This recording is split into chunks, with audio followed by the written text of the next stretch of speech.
명절 잘 보내셨나요? 네. 세뱃돈도 두둑하게 여러분들이 큰 사랑을 부모님께 입었다 생각합니다. 부모님께 우리는 새해 복 많이 받으세요. 올해도 건강하세요. 세배하고 또 명절을 나누고 음식을 나누고 교제하고 기쁨의 시간을 보내셨습니다. 저희 가정도 3대가 모여서 아침에 가정 예배를 함께 드렸고요. 또 예배가 끝나면 저희 가정 전통인데 이제 부모님의 덕담 한마디 하는 시간이 있습니다. 그때 가장 큰 어른인 우리 저의 아버지, 할아버지의 덕담으로 시작하는데 대체로 이렇습니다.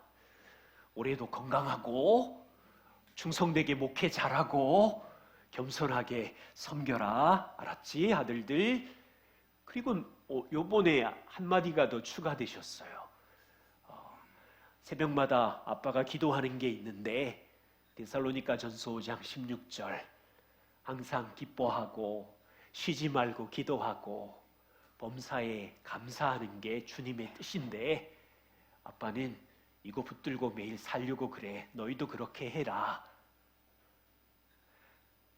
그 다음에 이제 어머님 차례예요. 어머님 덕담.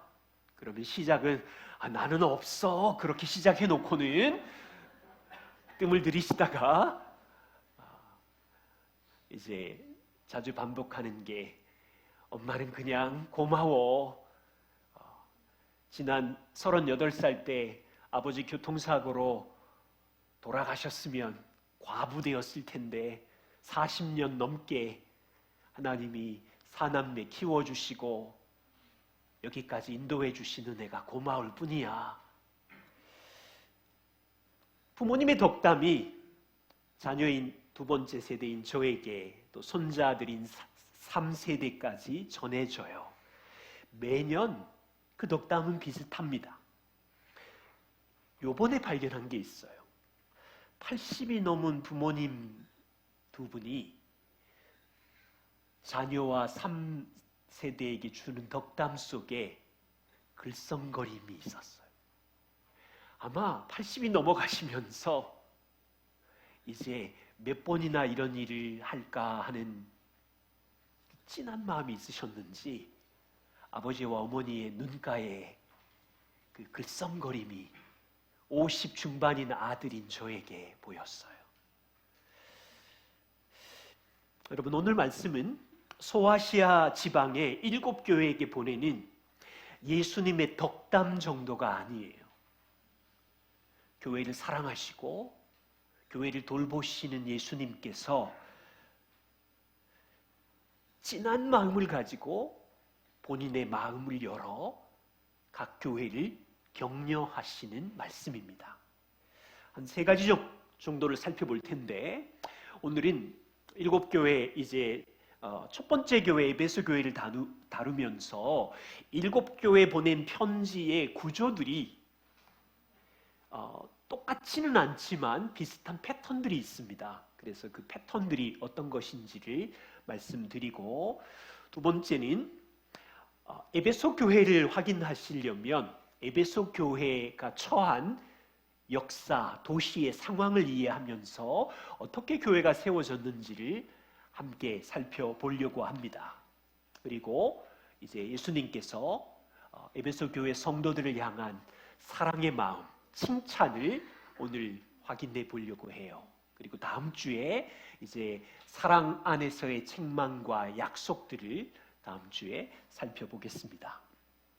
먼저 요한계시록 2장과 3장 7교회에 보낸 예수님의 편지의 전체 궤관인데요. 요한 사도는 로마 제국의 박해를 받고 이제 반모섬에 유배되어 있습니다. 이 7교회는 당시 소아시아 지역에 실존했던 교회들입니다.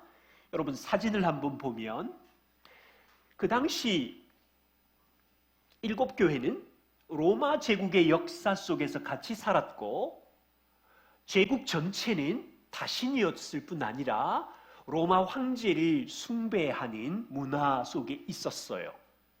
그래서 이 작은 교회들은 박해와 고난 속에 있었고 로마 제국 전체 안에 세속주의와 타락한 문화들 속에서 성도들이 살았습니다.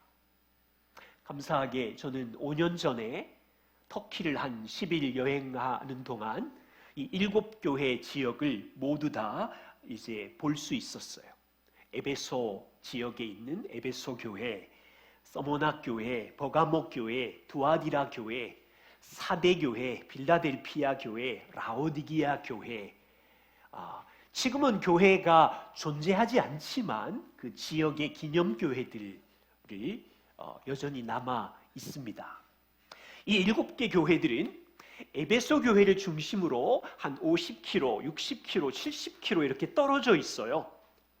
도로로 다 연결할 수 있는 비슷한 지역에 있었던 실존하는 교회들이었습니다.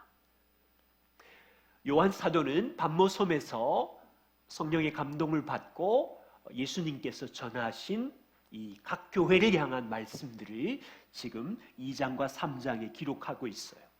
각각의 편지는 똑같은 형식은 아니지만 비슷한 패턴들이 있는데 4가지가 됩니다. 서론에 보시면 수신자가 등장해요. 어떤 교회에게 편지하노니, 에베소 교회 사자에게 편지하노니, 서모나 교회에 편지하노니. 이 사자는 교회를 섬기는 목회자를 말합니다. 에베소 교회를 섬기는 목회자에게 예수님은 말씀하시는데 목회자의 책임은 무엇입니까?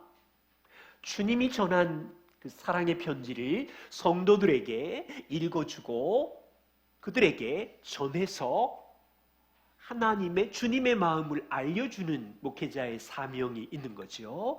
그래서 이 편지는 각 교회 목회자에게 전해졌고 그 교회 안에 있는 성도들에게 알려지는 말씀입니다. 편지를 보내는 발신자가 등장해요. 누가 보내는 거죠? 예수님. 각 교회마다 예수님이 등장하면서 그 예수님의 모습이 각 교회마다 다르게 나타납니다. 오늘 에베소 교회에서는 7뼈를 붙잡고 있고 7 금촛대 사이를 거니시는 예수님으로 나와요. 교회들마다 다르게 예수님의 모습이 묘사되어 있어요. 우리 편지의 본론으로 들어가면 예수님께서 각 교회를 향하여 칭찬하세요. 너희가 무엇을 잘했고 무엇이 내 마음을 기쁘게 했고 칭찬이 나오고 또 예수님의 마음에 내가 너희를 보니 이런 것들은 책망받아야 하고 훈육하고 수정해야 되고 그런 내용이 나와요. 그래서 서머나 교회와 빌라델피아 교회는 칭찬만 있고 책망은 없는 교회로 알고 있죠. 마지막 결론 부분에 가면 예수님은 교회를 권면하고 격려합니다. 기 있는 자는 성령이 교회들에게 하시는 말씀을 들을지어다. 이런 표현이 교회마다 동일하게 등장하고 때로는 이기는 자는 생명나무를 또는 천국을 이기는 자는 하면서 교회를 격려하고 약속을 주시는 결론 부분이 있습니다. 기억할 일이 있는데 아시아에 보낸 이 7개의 편지는 단지 그 당시 존재하는 7 교회에게만 전한 말씀이 아니라 지금까지 역사 속에 존재하는 모든 교회를 향한 마음입니다. 소아시아에는 이 7개 교회만 있었던 것이 아니었어요. 그 옆에 골로새 교회도 있었고 그 동네 근처에 히엘볼리 지역 교회에 흩어진 더 많은 교회들이 있었어요. 자, 무슨 의미입니까? 계시록 2장과 3장에 있는 이 7교회는 모든 교회를 대표하는 교회라는 의미이고 그럼에도 불구하고 7교회만을 선정하신 이유는 7이라고 하는 성경적인 숫자의 의미가 완전이라는 의미가 있어요. 주님은 7교회만 붙들고 7교회에게만 이 말씀을 전한 것이 아니라 핍박 가운데 있는 소아시아와 모든 교회를 향하여 말씀하고 있는 거예요. 그렇게 확신할 수 있는 이유는 계시록 2장 7절에 예수님께서 에베소 교회에게 이야기하는 중인데 성령이 교회들에게 하시는 말씀을 들을지어다. 교회들, 에베소 교회만이 아니라 복수로 되어 있어요. 모든 교회를 향하여 주님이 성령 안에서 이 말씀의 겉면을 듣기 원하셨죠. 자, 보세요. 예수님께서 다시 오실 때까지 땅에 존재하는 모든 교회들은 머리 대신 그리스도께서 교회를 다스리고 돌보고 있다는 의미이고, 예수님은 모든 교회를 알고 계실 뿐 아니라 모든 교회들 안에 각 사람을 칭찬하고 있을 뿐 아니라 모든 교회들 안에 있는 성도들의 약함과 어려움들, 성장 포인트들을 또한 책망하면서 성장하기를 원하셨을 뿐 아니라 모든 교회 성도들과 교회들을 격려하시고 약속하고 있다는 의미예요. 주님의 은혜교회도 그래서 이 7개 교회를 향한 예수님의 말씀을 들어야 하고 또 회개해야 하고 약속을 붙들고 격려를 받고 다시 성장해야 되는 말씀이 이 교회를 살펴보는 의미입니다. 7교회들마다 결말에 이기는 자에게는, 이 말이 저는 참 좋아요. 이런 의미예요. 교회는, 성도는 이 땅에 있는 동안 유람선에서 쉬고 있거나 놀고 있는 게 아니, 이기는 자는이라는 의미는 지금 싸우고 있는 거예요. 어떤 상대랑 같이 부딪히고 있는 거예요. 이 땅에 존재하는 성도와 교회는 유람선에서 놀고 있는 게 아니에요. 안식하는 게 아니에요. 이 땅에 존재하는 동안 우리는 지금 싸우고 있어요. 내 죄와 싸우며, 세상의 문화의 세계관과 싸우며, 다른 사람의 죄와 내 죄가 부딪히면서 싸우며, 그 속에서 우리는 이기는 자에게, 그래서 지상의 교회는 싸우는 교회, 전투하는 교회, 저와 우리는 호흡이 있는 동안 전투하는 교회 안에 속해서 싸우고 있는 성도로 이 땅을 살아가고 있어요. 우리를 삼키려고 하고 대적하려고 하고 미혹하는 유혹의 공격을 맞서서 싸우고 있는, 바다를 향해 하고 있는 유람선이 아니라 전투선에서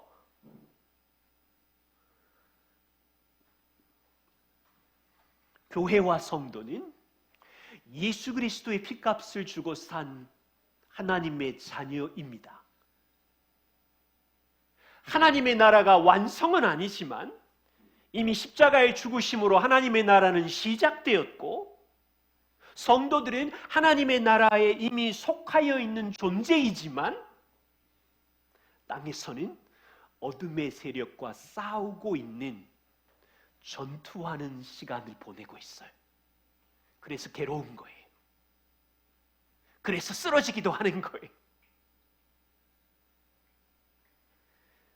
그런데 계시록은 땅에서 전투하는 성도들, 교회를 너희는 혼자 있는 게 아니라 교회를 다스리는 주님이 너희와 함께 하고 있고, 그분이 사령관이며 전투하는 교회와 성도를 격려하고 계시는 책이라는 거죠. 다시요, 우리는 누구입니까? 이 명확한 정체성을 이해하셔야 되는데, 성도는 하나님의 아들 예수 그리스도의 생명, 피값을 주고 산 하나님의 자녀라는 정체성이고요. 지상의 교회와 성도는 승리하신 하나님의 아들에게 속하여 있지만 땅에서는 죄와 문화와 사탄과 싸우고 있는, 전투하는 자녀들이,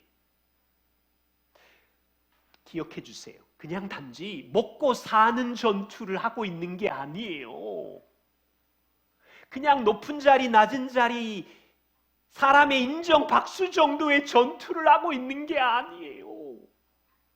하나님의 나라를 넓혀 나가고 주님을 닮아가는 싸움을 하고 있다고요. 이 선한 싸움을 하는 동안 성령의 다스림을 받으며 이 현재적인 싸움을 참여할 때에 혼자 있는 것이 아니라 사령관이신 예수님의 말씀과 격려를 받으면서 전투를 하고 있는 거예요. 두 번째, 에베소 교회 상황과 역사를 살펴보지요. 요한이 계시록을 기록할 때 교회의 상황을 봅시다. 에베소 도시에 있었던 교회였는데, 에베소 도시는 로마 제국에서 중요한 하나의 도시였어요. 고대 고고학자들이 연구하기를 에베소 지역이 한 50만 명 가까운 그 시민들이 살고 있는 아시아의 거대 항구 도시로 규정을 합니다. 로마 제국이 워낙 넓었잖아요. 그래서 항구 도시니까 교통의 요지이고 무역 중심의 요지여서 문화와 경제와 이런 것들이 찬란하게 빛났던 도시였어요.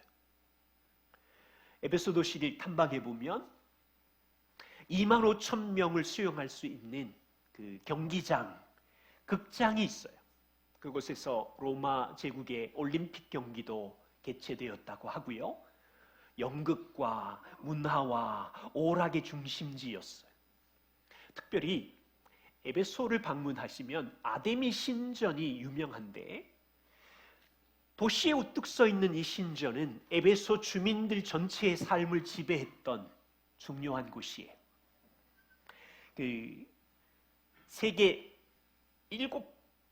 7대 불가사의한 건물에 들어갈 정도로 굉장히 웅장하고 독특한 신전이었어요. 아데미는 로마나 그리스 세계에서 추앙받는 여신입니다. 다신, 풍요. 그 예배의식은 고고학적인 여러 자료들을 통해서 보면 아주 술이 꼭 필요하고요.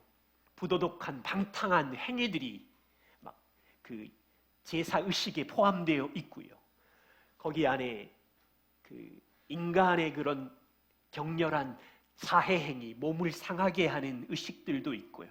거의 광란의 의식이 진행되었다고 해요. 참으로 끔찍하고 혐오스러운. 그래서 그 당시 철학자들은 이런 그 이방 신전의 이런 모습들이 이건 짐승보다 못한 너무 이해되지 않는 뭐 등등의 많은 묘사들이 있습니다. 다시 말하면 에베소 교회는 어둡고 부패한 세속 도시 속에서 설립된 교회였어요. 어떻게 시작되었을까요?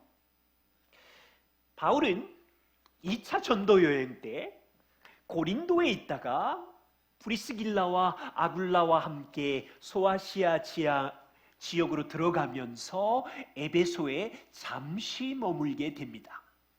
사도행전 18장 19장에 보시면 2차 전도여행 때 바울은 잠깐 에베소에 머물고 브리스길라와 아굴라 부부를 에베소에 남겨놓고 본인은 안디옥으로 갑니다. 다른 지역으로 가서 전도합니다. 그때가 대략 AD 50년 가을 정도로 추정합니다. 자, 남겨진 사람은 누구예요? 브리스길라와 아굴라 부부. 한 3, 4년 정도 이 두 부부가 에베소 교회의 복음의 어떤 증인으로 서 있어요. 그리고 바울은 3차 전도 여행 AD 54년쯤에 에베소에 다시 들어옵니다. 그때 이제 에베소 교회의 부흥이 시작이 되는데 한 2년 이상 머물면서 두란노 서원에서 제자들을 양성하고 복음을 충실하게 가르칩니다. 사도행전 19장을 읽어보십시오. 성령이 역사하고 귀신들이 떠나가고 사람의 병을 치유하고 갑자기 에베소 교회가 성령의 놀라운 능력을 경험합니다. 그래서 19장에 가면 재밌어요. 아데미 신상을 만드는 업자들이 에베소 교회의 영향력 때문에 사람들이 이 손에 있는 아데미 여신의 그거를 안 사니까 판매 매출의 수익금이 떨어지면서 타격을 입게 되자 업자들이 단체로 노동조합인지 모여가지고 에베소 교회를 향하여 막 소동을 일으키고 도시 전체에 마술책이 불타오르고 허다한 사람들이 복음을 믿고 에베소 교회의 부흥의 역사가 있어요. 에베소 교회는 로마 제국의 우상 숭배와 타락한 문화의 한복판에 있었는데 그 소수의 성도들이 복음의 능력을 경험하는 거예요. 이 두란노 소원을 기점으로 바울의 제자들이 양성하게 되고 소아시아 전역으로 복음을 전하고 교회를 세워가기 시작합니다. 요한계시록은 요한이 pat모섬에서 7교회에 보낸 편지는 AD 90년에서 96년 사이에 기록되었다고 해요. 자, 그러면 추정해 보세요. 에베소 교회는 바울이 50년과 54년 사이에 세워졌다면 에베소 교회 역사는 몇 년 정도 됐어요? 한 40년 정도의 교회 역사를 가진 소아시아 지역의 중요한 기점인 교회였어요. 교회 신약 성경을 살펴보면 지난 40여 년 동안 에베소 교회 목회자는 첫 번째는 바울이었고, 바울이 흔들거리는 에베소 교회 소문을 듣고 디모데를 보냅니다. 젊은 디모데. 그래서 디모데 목사님이 섬겼고, 중간에 두기고와 오네시모가 등장하는데 목회자였는지 장로였는지의 그 범위는 모르겠지만 두기고와 오네시모도 에베소 교회를 섬겼고, 그리고 마지막에 요한 사도가 마리아와 함께 에베소 지역에 가서 이제 목회자로 섬기게 됩니다. 놀라운 일이죠. 하나님은 에베소 교회가 복음의 능력을 경험하고 그 지역을 중심으로 소아시아 지역에 복음을 전했을 뿐 아니라 바울 목회자, 디모데 목사님, 요한 장로를 통해서 이 교회를 양육하시고 하나님의 자녀를 보살폈어요. 이제 예수님은 pat모섬에 있는 요한을 통해 40여 년 동안 에베소 교회의 복음 사역을 바라보시면서 핍박받는 성도들을 격려하려고 사랑의 편지를 전하고 있어요. 자, 예수님이 어떻게 이들을 칭찬하시고 격려하실까요? 먼저 예수님의 모습을 살펴보지요. 2장 1절입니다. 예수님의 모습, 발신자의 모습이 나오지요. 그분은 오른손에 7뼈를 붙잡고 있고 7 금촛대 사이를 왔다 갔다 거닐고 있는 분으로 묘사되어 있어요.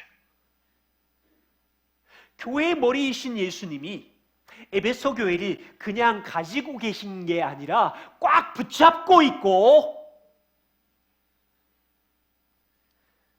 단지 에베소 교회만 붙잡고 있는 게 아니라 모든 교회라 그랬죠. 에베소 교회 동네 옆에 있는 서머나 교회도 붙잡고 있고, 도하디에라 교회도 붙잡고 있고, 4대 7교회를 붙잡고 있고, 땅에 존재하는 모든 교회를 교회의 주인이신 예수님이 붙잡고 있는 거예요. 예수님을 주로 고백하는 주님의 은혜교회도 붙잡고 있고, 인생의 전투하는 성도들의 삶이 출렁출렁 거릴 때도 주님은 여러분 각 사람을 생명 주고 사셨으니 확실하게 접근적으로 적극적으로 내버려 둔 게 아니라 꽉 붙잡고 있고, 여러분 이게 느껴져요? 우리는 흔들거리지만 예수님의 모습은 7 금촛대 사이를 왔다 갔다 거닐고 계시고 있어요. 말씀드렸지요. 교회는 세상에 빛을 비추는 촛대라고요. 예수님은 지금 세상에 비치신 7교회, 40년 된 에베소 교회가 세상에 빛을 비추도록 교회를 왔다 갔다 하시면서 지금 살피면서 돌보고 있는 왕이에요. 주님은 지금 그냥 궁금하니까 왔다 갔다 하는 것이 아니에요. 교회 공동체가 거룩하신 하나님의 뜻을 따라 성장하도록, 세상의 복음의 빛을 비추도록 분명한 목적을 가지고 왔다 갔다 살피며 통치한다고요. 여러분이 가정에서, 직장에서 복음의 빛으로 사는지 주님은 분명한 목적을 가지고 살피면서 거니는 분이라고요. 위로가 되지 않나요? 주님은 지난 13년 주님의 은혜교회의 출렁거림과 연약함 속에서 그분은 분명한 목적을 가지고 이 교회를 붙들고 살피셨던 왕이셨고, 이 교회 안에 예수 그리스도를 주로 고백하는 성도들의 한 사람, 한 가정이 복음의 빛을 밝히는지, 그의 삶에 증인의 삶을 사는지 분명한 목적을 가지고 거니시면서 주님의 칭찬은 무엇입니까? 2절과 3절입니다. 같이 한번 읽어볼까요? 2절과 3절 함께 봉독합니다. 예수님께서 하시는 말씀이니까 같이 봉독합니다. 내가 내 행위와 수고와 내 인내를 알고 또 악한 자들을 용납하지 아니한 것과 자칭 사도라 하되 아닌 자들을 시험하여 그의 거짓된 것을 내가 드러낸 것과 또 내가 참고 내 이름을 위하여 견디고 게으르지 아니한 것을 아노라. 예수님의 칭찬입니다. 로마의 박해 속에서 에베소 교회 성도들은 얼마나 지치고 고달팠겠어요. 외로움과 도시 사람들의 차가운 반응에 마음이 절망의 터널을 수도 없이 지날 텐데, 예수님이 전한 편지에 내가 너를 안다, 내가 너를 안다 였어요. 내가 너의 행위와 수고와 인내를 안다. 여러분, 행위는 성도들의 모든 행하는 말과 행동의 전부를 말하는 거죠. 수고는 힘에 지나도록 고생하는 것이죠. 단지 육체만이 아니라 정신과 감정의 힘까지 모두 소진날 정도로 열심히 섬기는 수고를 말하는 거죠. 주님은 에베소 성도들이 게으르지 않고 부지런하게 복음을 위하여 고생하는 수고를 아신대. 인내는 무엇이에요? 그냥 꾹 견디고 참아내는 거죠.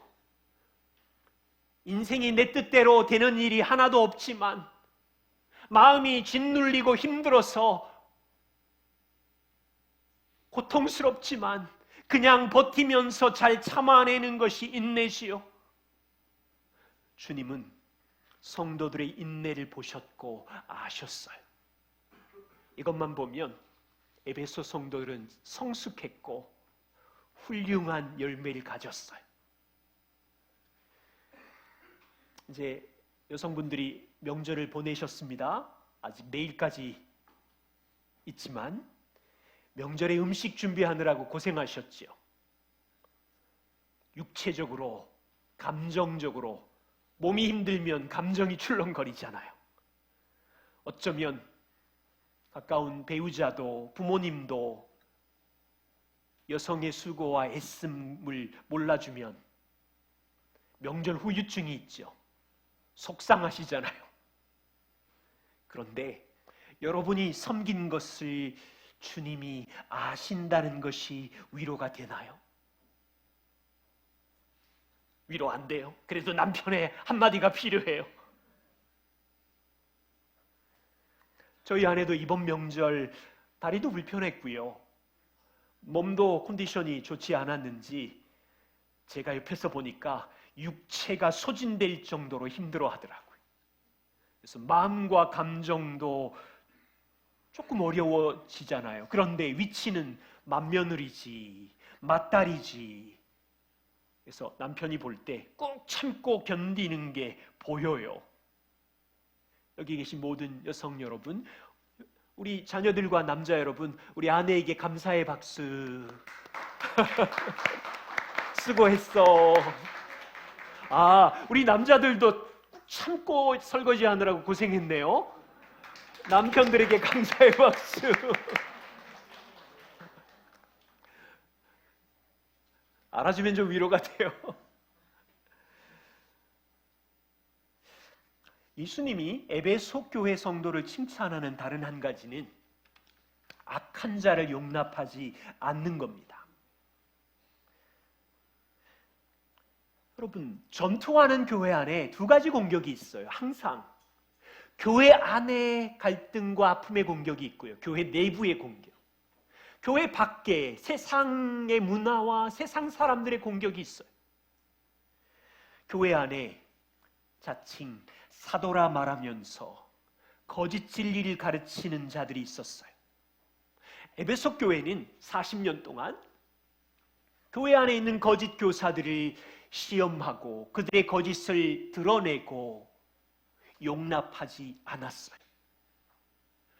여러분, 갈라디아 교회, 에베소 교회를 잘 살펴보시면 교회 안에 유대주의의 영향을 받은 거짓 교사들이 율법을 지키면 구원받는다, 예수님도 좋지만 십계명의 계명을 확실하게 지켜야 구원받는다, 할례도 받아야 된다. 우리의 거룩함을 위해서 십계명이 행복을 주지만 십계명을 다 지키는 것이 구원의 조건은 아니잖아요. 이것을 분별하고 교회가 용납하지 않았어요. 이방인 안에 난잡한 문화를 가지고 들어오는 사람들은 예수 믿으면 천국 간대 라고 말하면서도 삶은 방탕하게 죄지어도 괜찮아, 하고 싶은 거 다 해도 괜찮아, 방탕한 자들을 에베소 교회는 용납하지 않았어요. 계시록 2장 6절을 보세요. 교회 안에 니골라당의 행위를 너희가 미워하였도다. 니골라당이 무슨 생각을 가지고 살았는지 알아야 되잖아요. 초대교회 교부인 이레나이우스는 이렇게 말해요. 니골라당은 무절제한 쾌락을 즐겼다고요. 클레멘스는 이렇게 말해요. 니골라당은 육체를 멸시하기라도 하는 것처럼 쾌락에 몸을 맡기고 방탕한 삶을 살았습니다.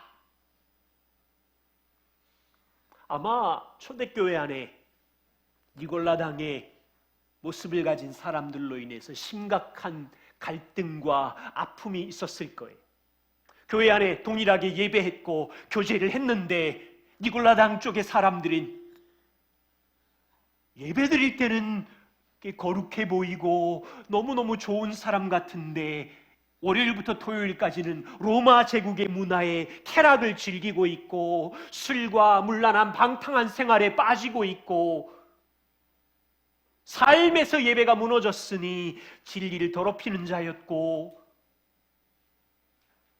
교회는 이들을 사랑하지만 그들의 비진리를 용납하지 않은 거죠.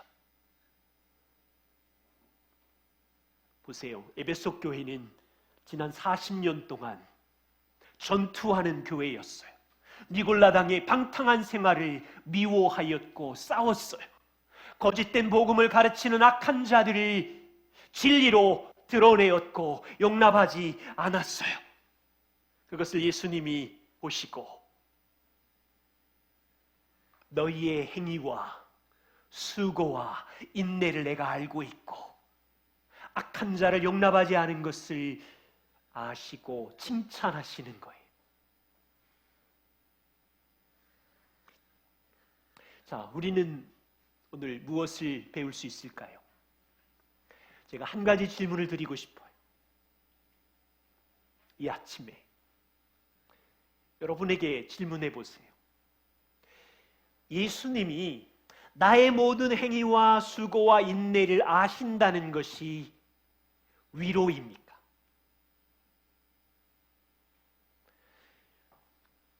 우리의 마음이 상하는 지점은 어디에 있죠? 우리의 수고와 인내를 사람들이 몰라주는 것 때문에 마음이 상할 때가 많지 않아요? 자, 생각해 봅시다.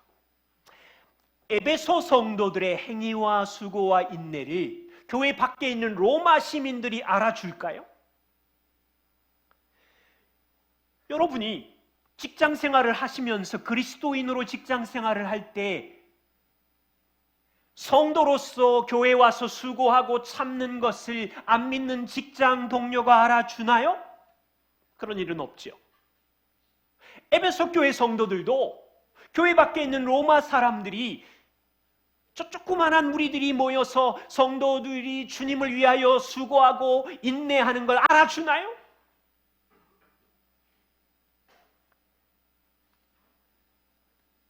직장에서, 학교에서 여러분들이 예수님을 사랑하고 교회를 위하여 시간과 은사와 에너지를 드리는 것을 알아주나요? 오히려 무시하지요. 오히려 조롱하지요. 오히려 미쳤구나. 너의 그 시간 차라리 누워서 쉬지도 못하고 땀 흘려 수고하고 노력하고 왜 그렇게 참아? 그냥 싸워버려 뭐 등등. 로마 사람들인, 세상 사람들인 우리의 수고하는 행동과 헌신을 절대로 이해하지 못해요. 예수님이 3절에 이렇게 말해요. 내가 참고 내 이름을 위하여 견디고. 여러분, 이 단어는 전 너무 좋아요. 내 이름을 위하여. 주님은 우리의 동기를 아시는 거예요. 박수 받으려는 게 아니라, 인정받으려는 게 아니라 너의 수고와 행위 안에 주님의 영광을 위하여 수고하고 애쓰는 인내를 나는 안다. 여러분, 이것이 위로가 되나요? 자, 다시. 우리의 마음이 상하는 이유는 우리의 수고와 헌신과 섬김과 인내를 사람들이 몰라주는 건데 세상이 몰라주는 건 당연하죠. 그렇죠? 근데 살아보면 가까운 배우자와 가족들이 몰라지면 속상하죠. 같이 지내는 교회 지체들이 몰라지면 또 마음 상하죠. 보세요. 우리가 교회를 위하여 물질을 드리고 육체적인 에너지가 기진맥진할 때까지 섬기다가도 나도 연약하니까 감정이 출렁거릴 정도로 힘든 일을 참고 인내하잖아요. 이것을 가까운 배우자가 알아주면 얼마나 좋아요. 공동체 지체들이 알아주면 얼마나 좋아요. 우리는 어느 정도는 이해하고 알아주지요. 저도 이제 50 중반이 되니까 여우 같아져가지고 한두 마디 알아주는 말을 던지면 너무 좋아해요. 그전에는 제가 경상도 남자여서 못 그랬어요. 그런데 제가 어떻게 아내의 섬김과 헌신을 다 알아주겠어요? 명절에 잠도 못 자고 음식 만들고 허리가 끊어지게 일하는 거 남편이 한두 마디 말할 수는 있지만 다 알아줄 수가 없어요. 아내 여러분, 남편이 얼마나 밖에서 수고하고 땀 흘리는지 다 알아주시나요? 남편은 넉넉히 충분히 알아준다고 생각하나요? 우리는 알아요. 우리의 작은 말 한마디의 위로의 힘을 알아요. 그리고 서로가 서로를 알아주기를 바라지만 컨디션이 안 좋으면, 몸이 피곤하면, 가까운 가족과 교회 지체들이 넉넉히 충분히 이해하지 못하면 속상해. 우리 교회 안에 서로 감사하고 격려하는 문화가 있지만 솔직히 말할게, 때로는 충분하지 않아요.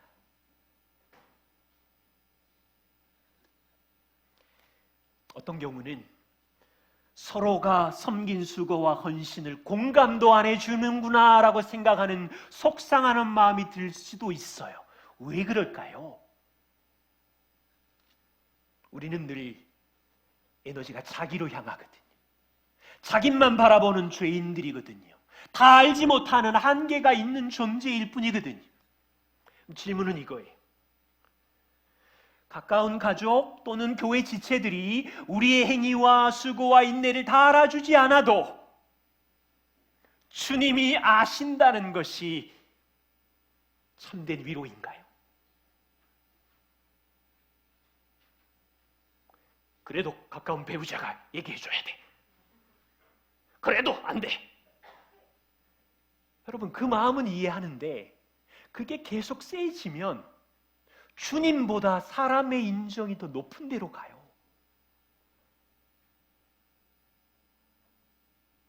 우리는 서로 격려하고 감사해야 하지만 각 사람을 위로하기는 충분하지 않아요. 그리고 사람의 인정과 사람의 칭찬이 주님이 아시는 것보다 높은 데 가면 그건 우리 마음의 약함일 수 있어요. 자, 이런 명제가 있어요.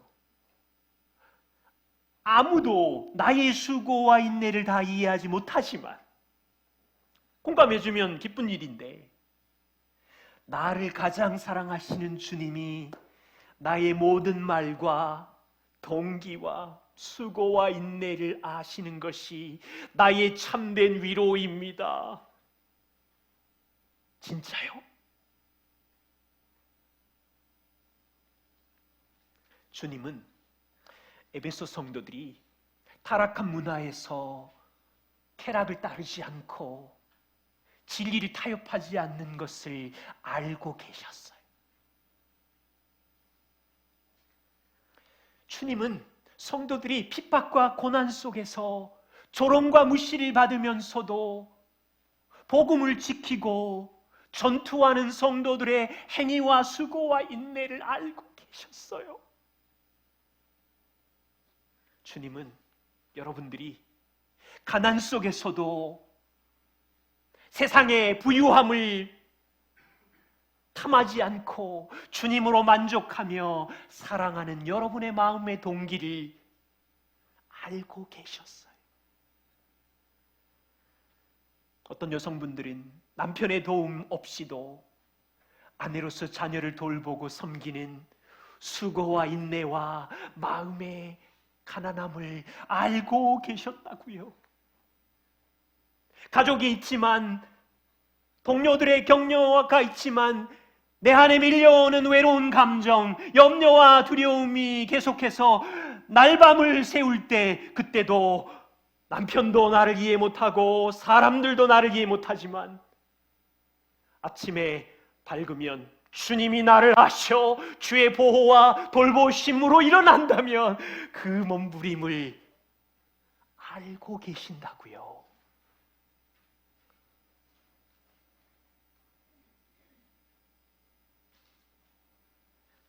나를 가장 사랑하는 주님이 나의 수고와 인내, 주님을 위해 쓰는 모든 생각과 동기를 아신다는 것이 진정한 위로이기를 소망해요. 1월에 마티 목사님이 방문했을 때 한국 박물관에 방문한 적이 있어요. 저 처음 갔는데 한글을 만든 세종대왕의 글 그 한 것을 제가 사진을 찍었어요. 타이틀은 이렇더라고요. 내 일을 딱하게 여겨. 왕이 백성들을 딱하게 여긴 거죠. 이런 글귀입니다.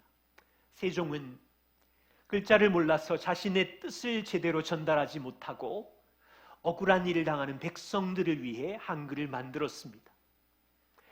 글자를 아는 것이 권력이었던 시절, 누구보다 큰 권력을 가졌던 왕이 모두가 모든 백성이 누릴 수 있는 쉬운 글자를 만드는 것은 매우 놀라운 일이었습니다. 세종이 한글을 만든 것은 이처럼 백성을 깊이 사랑하는 애민 정신을 바탕으로 이루어졌습니다. 가장 높은 세종대왕이 글을 알지 못해서 읽지 못하는 고생하는 백성을 아셨어요. 예를 들면 나라에 전염병이 막 일어나요. 나라가 공지를 해요. 전염병을 걸리지 않으려면 안내문을 공지하는데 백성들이 글을 읽지 못하니까 병들어 죽는 것을 안타까워하셨던 거죠.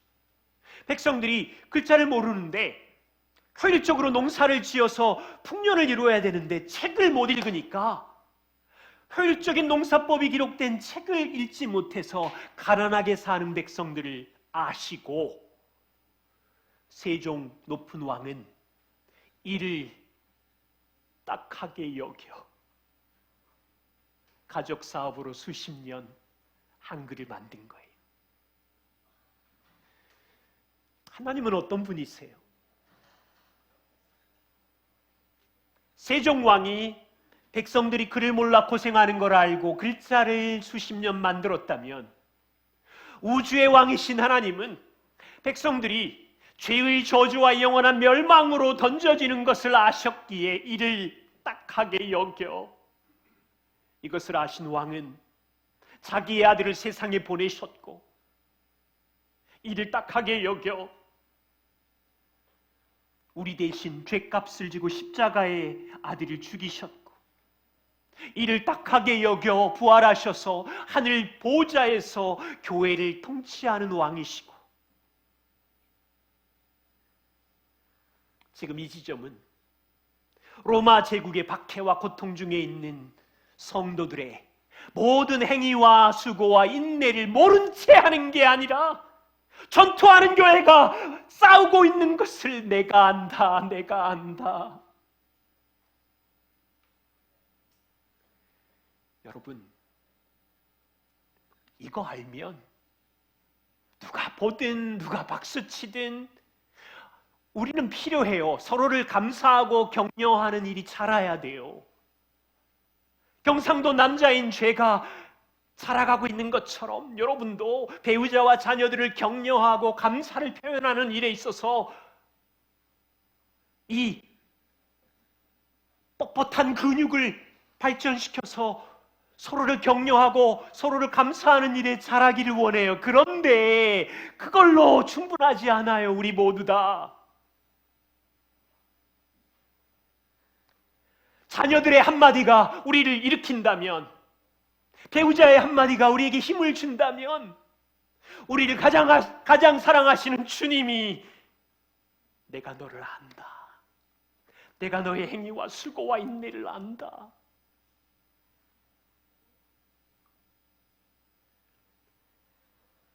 그 주님이 우리를 붙들고 계시고 분명한 목적을 가지고 우리 인생에 양육하시고 돌보시는 분인 것을 우리가 늘 올 한 해도 기억하고 이 한 해를 걸어가죠.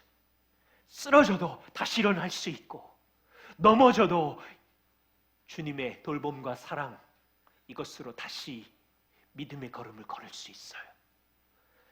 기도하겠습니다.